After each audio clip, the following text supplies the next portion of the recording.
This is Online Pass, the weekly video game news quiz show. My name is Cyril Lachel, and I'm going to ask you a series of questions based on some of the biggest news stories from the past week. It's your job to answer each question correctly, so grab a piece of paper and a number 2 pencil, because this is a test. Question 1. Meet Kevin Norton and James Stumbo. These two men drove from Iowa to Boston to attend the Pokemon World Championships. Why did the Boston Police Department arrest Kevin and James as they entered the Haynes Convention Center? Question 2. This week brought the first shots of Michael Fassbender playing his Assassin's Creed alter ego.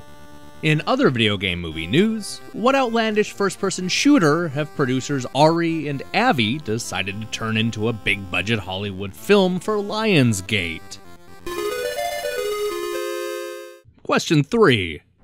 Already a hit on the PlayStation 4 and Xbox One, you would think that every Mortal Kombat X fatality would already have been located and uploaded to YouTube.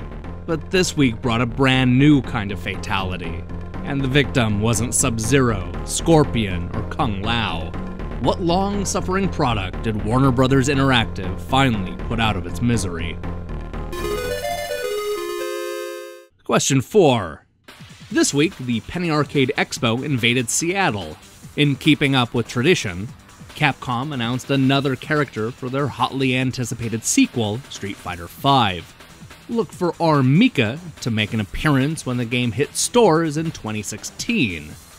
What does the R in R. Mika stand for? Question 5. As you can see, Gabe Newell is happy.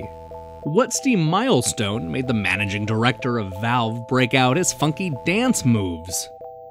And now, the throwback round, where I pull questions from classic game magazines. Brace yourself, the next corner's rough. 14 years ago this month, Next Generation magazine reported that Steven Spielberg had fallen in love with the Xbox. The famed director had just announced 3 games based on his then-new film, all exclusive to Microsoft's console. What Steven Spielberg directed movie were these games based on? Okay, put your pencils down, everybody. The quiz is over. Let's see how you did. Kevin Norton and James Stumbo are huge Pokemon fans. In fact, the two men were part of the Master Division at the Pokemon World Championships held in Boston, Massachusetts. Unfortunately, they're also fans of bringing high-powered guns to peaceful gaming tournaments.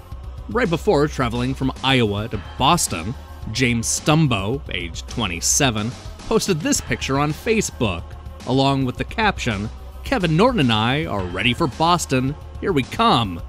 The Boston police took this as a threat and arrested the two men, finding a 12-gauge shotgun and an AR-17 with hundreds of rounds of ammunition.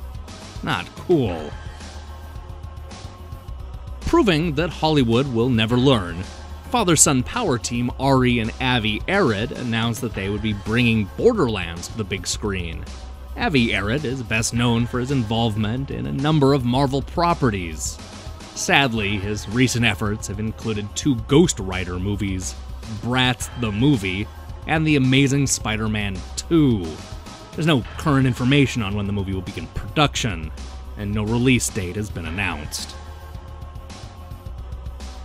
After months of speculation, Warner Bros. Interactive has finally killed the perpetually delayed PlayStation 3 and Xbox 360 ports of Mortal Kombat X.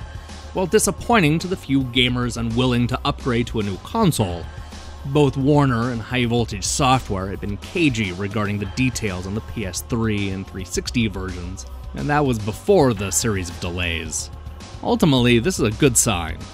It used to be that Mortal Kombat games would get released even when they obviously weren't finished. While not one of Street Fighter's most popular characters, R. Mika has won over fans with her over-the-top style and, generous proportions. Her first and only appearance was in Street Fighter Alpha 3, where she was a pigtailed wrestler who idolized Zangief. Her full name is Rainbow Mika, and Street Fighter V will mark only her second video game appearance. Well, unless you count this Capcom Fighting Evolution ending. While it may seem like Steam has an endless variety of games to choose from, the truth is that there are only a few thousand. In fact, this week marked a new milestone for the 12-year-old storefront. They topped 6,000 games. That's up substantially from a year ago, when the total was less than 3,700. That may not sound like much, but let's compare it to the competition. EA's Origin Store counts just over 500 games in its library, while GOG.com boasts more than 1,200. Speaking of Steam, you can expect reviews of both Stasis and Rememoried to hit on Monday. In 2001, Microsoft hoped Steven Spielberg's star power would help them win the war against Sony and Nintendo. They teamed up with a director to bring 3 games to the Xbox, each based on Spielberg's newest film, AI, Artificial Intelligence. That's right, 3 games based on a movie starring a young boy going on a Pinocchio-inspired journey. Next Generation detailed AI Chaser, a flying simulator set in the same world as Haley Joel Osment and Teddy. All 3 games were canned when the movie underperformed, but these projects had failure written on them long before the box office totals came in. On a bright note, the story features one of Next Generation's most hyperbolic captions. Steven Spielberg's summer flick had better be good, for the sake of the Xbox. Good grief. So, how many did you get right? Let me know in the comments below, or go ahead and get a hold of me on Twitter. Might I recommend sharing this with friends and seeing if you know more about gaming news than they do? Trust me, I'm sure you do. Anyway, we'll be back on Monday with a review of Stasis and Rememoried, 2 very different Steam games. We'll also have reviews of Most Speedrun 2 and Bard's Tale later in the week. So do me a favor and click the subscribe button and support what we're doing here. Until then,